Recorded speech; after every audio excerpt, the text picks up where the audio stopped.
मेरा नाम निधि है। उस रात घड़ी की सुइयां 2:30 बजा चुकी थीं। बस स्टैंड की बेंच पर बैठी मैं अपने हाथों को आपस में रगड़ रही थी, जैसे ठंड से ज्यादा डर ने मुझे जकड़ रखा हो। सड़क पर पसरा सन्नाटा मेरे दिल की धड़कनों से टकरा रहा था। कुछ घंटे पहले ही मेरा संसार उजड़ चुका था। मेरे पति ने मुझे बिना किसी चेतावनी के घर से निकाल दिया था। न कोई बहस, न कोई वजह, बस एक फैसला।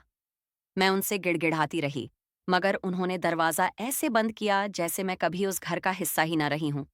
मेरे पास सिर्फ एक छोटा सा बैग और कुछ गिने चुने पैसे थे। मायका बहुत दूर था और इस वक्त वहां पहुंचना नामुमकिन। पेट में उठता दर्द मुझे बार बार झुका रहा था, मगर आंसू बहाने की भी ताकत नहीं बची थी। उस वीरान रात में मुझे पहली बार एहसास हुआ, औरत का दर्द सबसे ज्यादा तब बढ़ता है जब समाज उसे अकेला छोड़ देता है। बीते दिनों की परछाइयां मुझे बचपन से ही संघर्षों ने घेर रखा था। जब मैं सिर्फ 8 साल की थी, तब माँ इस दुनिया से चली गईं। बीमारी छोटी थी, मगर इलाज देर से मिला। पिताजी पहले ही गुजर चुके थे। उस दिन के बाद मेरा बचपन जैसे अचानक बड़ा हो गया। मेरा एक बड़ा भाई था, राहुल। लोग कहते थे, अब तो भाई है, सब ठीक हो जाएगा। लेकिन किसी ने यह नहीं सोचा कि भाई भी इंसान होता है, भगवान नहीं। शुरू में राहुल ने मुझे संभालने की कोशिश की, मगर जिम्मेदारियों का बोझ धीरे धीरे उसके स्वभाव को कठोर बनाता गया। मेरी पढ़ाई छूट गई, खेलना बंद हो गया। घर और चूल्हा ही मेरी दुनिया बन गया। मैं छोटी थी, मगर समझदार बनने की मजबूरी ने मुझे समय से पहले थका दिया।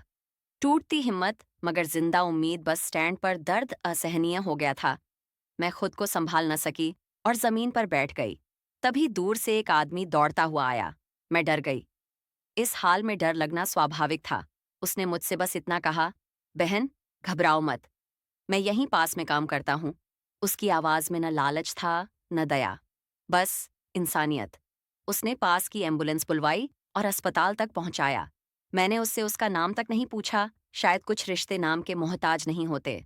नई सुबह, नई राह। अस्पताल में डॉक्टर ने बताया कि अगर थोड़ी और देर हो जाती तो मेरी जान खतरे में पड़ सकती थी। उस पल मैंने पहली बार खुद से वादा किया, अब मैं किसी के भरोसे नहीं जीऊंगी, मैं खुद अपने लिए खड़ी होऊंगी। कुछ महीनों बाद मैंने एक छोटे स्कूल में काम शुरू किया। तनख्वाह कम थी, मगर आत्मसम्मान जिंदा था। धीरे धीरे मैंने अपनी पढ़ाई फिर से शुरू की। जिंदगी ने मुझे बहुत कुछ छीना था, मगर हौसला नहीं छीन पाई। सुविचार, कहानी का संदेश, जिसे समाज ठुकरा देता है, अगर वही खुद को स्वीकार कर ले तो उससे ताकतवर कोई नहीं होता। आज मैं पीछे मुड़कर देखती हूँ तो दर्द अब भी है, लेकिन डर नहीं, क्योंकि मैंने सीख लिया है, टूटी हुई औरत कमजोर नहीं होती, वह बस नई शुरुआत के लिए तैयार होती